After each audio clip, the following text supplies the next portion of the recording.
What's going on, everybody? This is Jeff with AltCoin Buzz. So today we're going to make a video to educate some of you out there. Many of you know a lot of things about definitions and terminologies that are used in cryptocurrency. Some of you know most of them, lacking on some of them. So I'm going to try and rattle them off as quick as I can, but give as much information jam-packed in this video as possible. I've also included the AltCoin Army in this through our Twitter. You can check this out here, see what people are also talking about, because the terminologies keep coming up. Make a video to inform newbies or on cryptocurrency terminology. Any of you want us to address any certain acronyms or feel that there are some acronyms we should educate people on? FUD, FOMO, HODL, P2P, proof of work. FUD, fear, uncertainty, and doubt. Get it, got it, good. FOMO, fear of missing out. HODL, hold your coins. Fear of missing out, don't forget that. P2P, that means peer-to-peer. Whenever you see P2P, it doesn't mean PlayStation 2. It means P2P, peer-to-peer. POW, proof of work. POS, not piece of you know what. It's proof of stake. So that leads me to my first point that we'll discuss here. Proof of work versus proof of stake. So let's dial this right in here and get cryptocurrency proof of work versus proof of stake. Basically, proof of work is mining, meaning that you have to throw some sort of work into it, whether it be computer, GPU, CPU, whatever you like to use, some CPU unit up in Iceland or Antarctica that's just pumping out massive energy, versus the eco-friendly, good old-fashioned proof of stake. So proof of work means mining, proof of stake means you're holding the coins in the wallet to be distributed later, but that's basically what it is in simple terms. So proof of work, as the name states, is a validation of the work that happened and proving it is correct. Bitcoin and many altcoins follow this way of consensus to make sure the authenticity of the chain is good. This is coming from Medium, okay? The author is Katrik Radhakrishnan. Yeah. Okay. When a transaction happens in retrospect, coins, its network, let us say in Bitcoin network here for easy understanding, more the computing power and more the computers you have, you may get to validate the transaction faster than other miners in the network, and hence you may earn a fraction of a Bitcoin. So when you're computing an algorithm, you're basically crunching the highly sophisticated mathematical exam by throwing a bunch of computer power at it to solve that blockchain equation, and that's what basically will create a coin. So that's you working, proof of work to get that coin to be created, right? Requires more electric power, high computing power, possibility of miners moving their hardware to mine other coins with more coins. So proof of stake now is an alternate way of verifying and validating the transaction or block. This will pick the validator equivalent of miner in the proof of work by the amount of stake coins a validator has and the respective age of the stake. If you have 100,000 altcoins, let us say NXT coins, which use proof of stake in a wallet, it will have an age attached to it on how long you have it. Here, the 100,000 NXT coins in the stake. If you move your coins from one address to another wallet or another, the aging process resets. This amount is like the security deposit, which means the validator holds a significant stake in NXT coin. With good aging is more committed, and combined with many other factors will get a higher chance to validate a block. This allowing building a trusted distributed network and loyal validators high stake of coins. The validators earns the part or whole of the transaction fee. In proof of stake, it is not mining but forging, which is done by the validator who will process the forge to block the chain. So this eliminates the below challenges from proof of work and believed to have an advantage.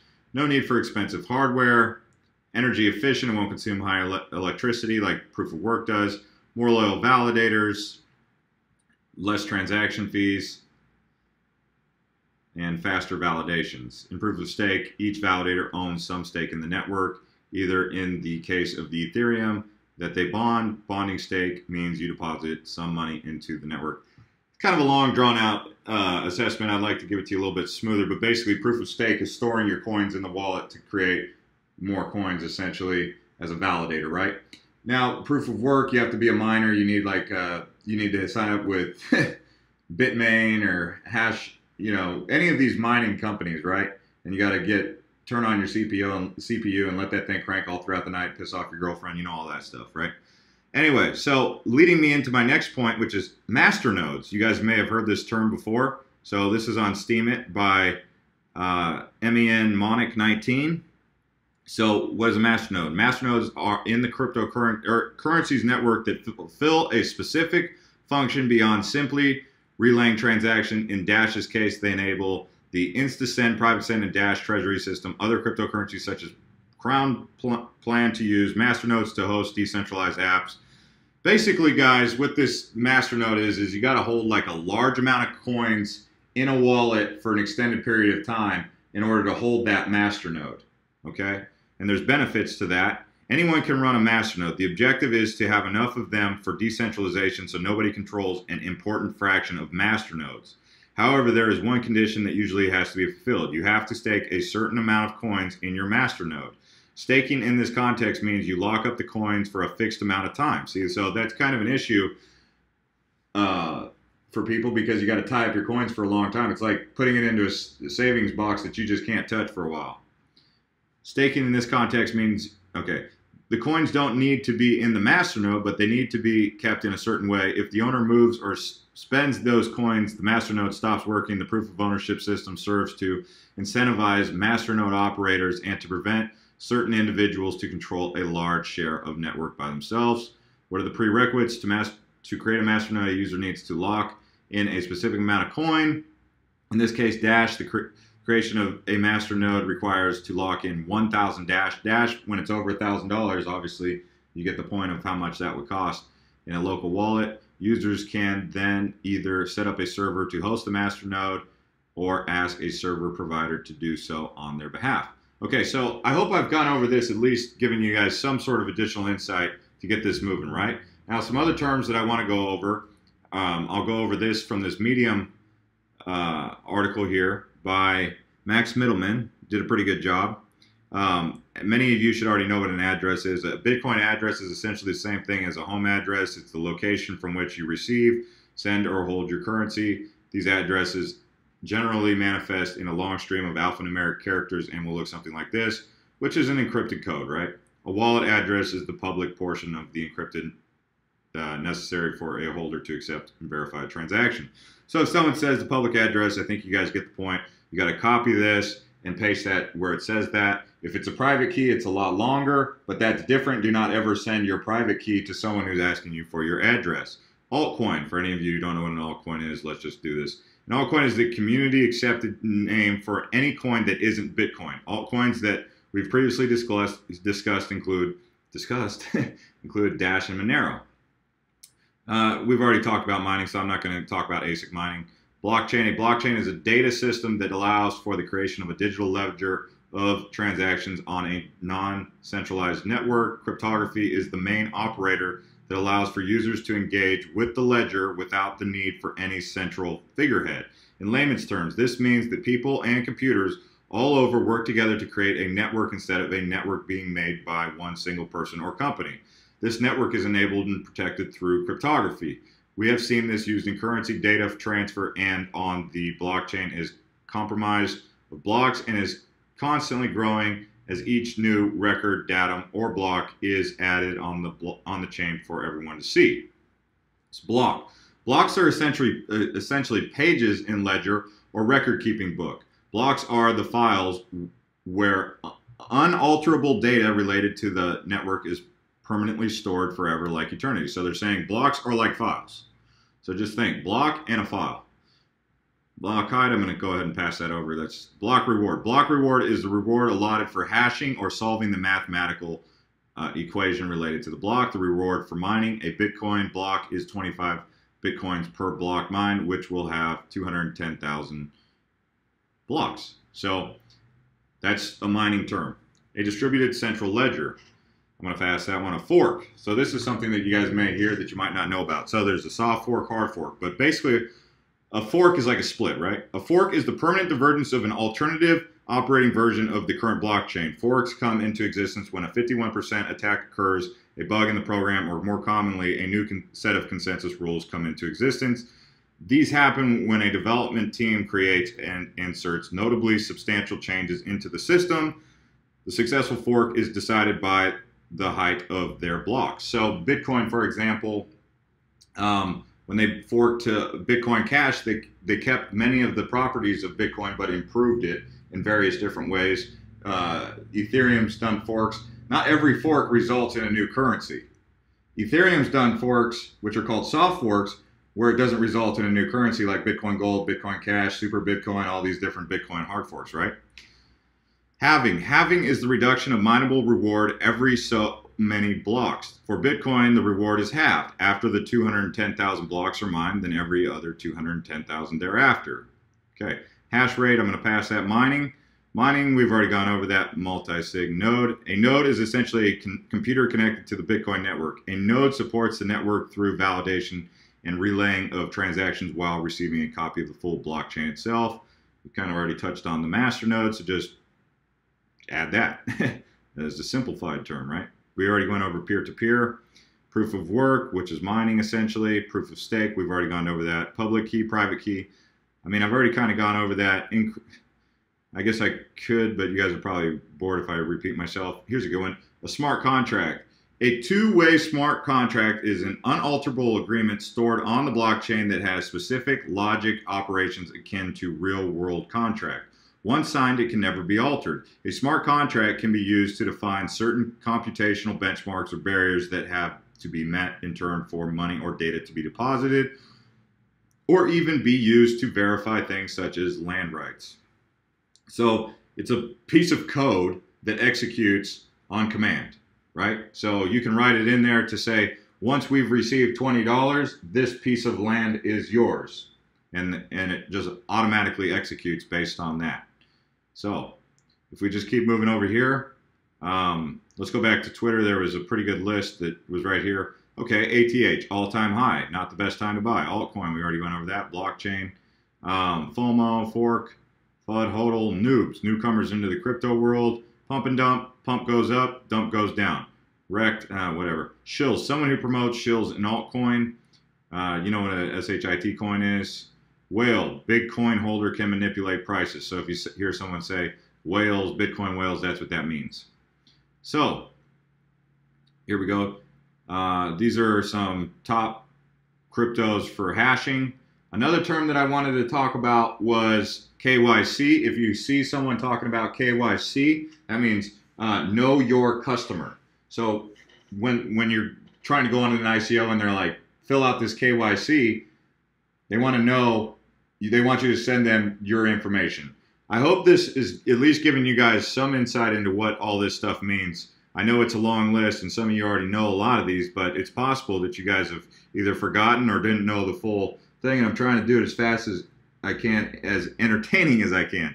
Another thing that you guys may want to know about is the Internet of Things. So that's IoT, you know, IOTA, iOS, so Internet of Services, and IOP, which is Internet of People. You put them together and what do you got? IOTSP.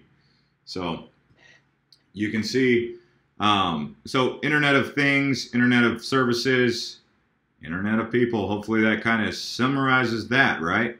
Now, let's see what we have here. That's basically everything I have on that list. We went over proof of work. And let's see if there's anything else that you guys would like to know on here. Scam, yeah, okay, whatever. Ponzi.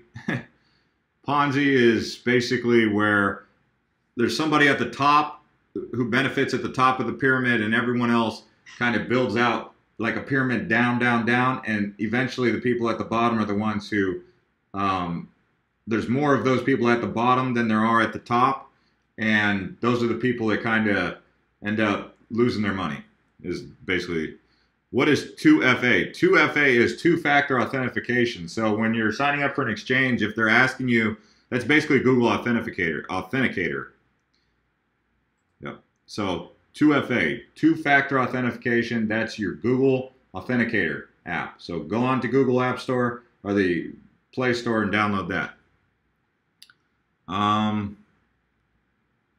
ICO, is it a token or a coin? Okay, an initial coin offering. An initial coin offering is basically synonymous with IPO, initial public offering in the stock world. ICO means that it's open to crowdfunding. So they'll usually open it up to investors like firms or high-level investors before they open it up to you, the people, if you're even allowed to go through that. But typically because of KYC, know your customers, and the SEC, the Security Exchange here in the United States, won't allow it. Satoshis. So Satoshis that's a great question. Satoshis is that alternative to dollars or pennies that you see, dollars that you see on CoinMarketCap. Those other numbers on the right side of the graph. If I had it pulled up, I would show you, but I don't have it pulled up. CoinMarketCap right now. But here, volume precedes market cap. Okay. I'm not going to talk about that. Fork, we've talked about that. Segregated witness, we've kind of touched on that. That is SegWit, decentralized. That means that no one person owns it. Blockchain, smart contract, masternodes, we've touched on that. So we touched on these. MACD, moving average, convergence, divergence, trend lines help determine bull, bear trends. Moving average price, okay, support. So support is where selling pressure overcomes buying pressure, resistance, buying pressure overcomes selling pressure, sure. But that's basically, he's talking about how to read charts. So thank you for that, man. If you guys want to go onto our Twitter, you can find this also. But really, fork, bear, okay. Okay, so we already touched on fork. Bear is when the market is going down, and bull is when the market is going up. So if someone says the market is getting bearish, that means the market is slowly but surely losing market capitalization. If it's going up, it's going up. So don't tell what Moon or Lambo means. They'll be better off not knowing. Yeah, Lightning Network is too long of an explanation. I don't know. Yeah, I mean, it makes transactions faster, but to go into a Lightning Network discussion, that's almost a full video. Blockchain I watched on Ivan on Tech showing how to build a blockchain, then went to show any changes. So check out Ivan on Tech if you want to get that. Do your own research is DYOR. So if you see that acronym, thank you for putting that out there. Maybe you guys should get your army to buy and hodl some actual Bitcoin. Without it, the market will go nowhere. Jeff Johnson, that's not me. But, I mean, yeah, I've talked to people about buying Bitcoin in our last video, and people were saying, oh, it's a shitcoin. Anyway, token versus coin. We went over this in a video earlier, but tokens are coin or cryptocurrencies with additional utility. Coins are actual cryptocurrency. So, like Omise Go is not necessarily a cryptocurrency. It's a cryptocurrency with an additional utility, and it's built on the Ethereum coin. Or you would have something built on Neo, like Gas, built on Neo blockchain, or Cardano or Lisk when they come out with stuff. ICO and Telegram scams. Yeah, we're not going to go over all that. Shilling, the art of shilling. Okay, shilling is really overused. It's I don't even think people are correctly documenting it. It's kind of like FUD, like some words that really young people like to use consistently, like as if they just like discovered the word, and you know, like when you're a young kid and you learn about a new word and you just want to use it all the time, like a cuss word. That's kind of how young people use shilling, scam, and FUD. Everything is a scam, everything is FUD, and everything is so yes, everything's shilled, everything's a scam, and everything is just FUD that they don't agree with, right? If it doesn't go their way, if the ball doesn't bounce in their direction, it's those three things. But it's really overused, honestly. And when you overuse something like that, it loses its value. And I'm putting that out there in case you didn't know. It's kind of like listening to a song over and over on the radio. The more you use it, the less you want to hear it. Even if it was a great song the first time you heard it, the more you use it, it loses its value. So save those kind of things for real stuff, guys. Do your own research. We've already gone into that. Please talk about doing your own research consists of. Okay, so when they're saying do your own research, that means go to the website, check their roadmap, check the white paper, check the team, do some research on the team if you can find out that information. Find out where the project is located. Maybe go on YouTube and watch some videos on YouTube about the coin. Not just from this channel, but other channels, right? So that's kind of what they mean, do your own research, right? Read the chart. Understand how many coins are in there. And go through that white paper. You can skim through the white paper. You don't have to just get bored to death trying to read a white paper. Fork smart contracts, proof of work versus proof of stake, we've already discussed. Fear of drowning, FOD. Never heard of that one.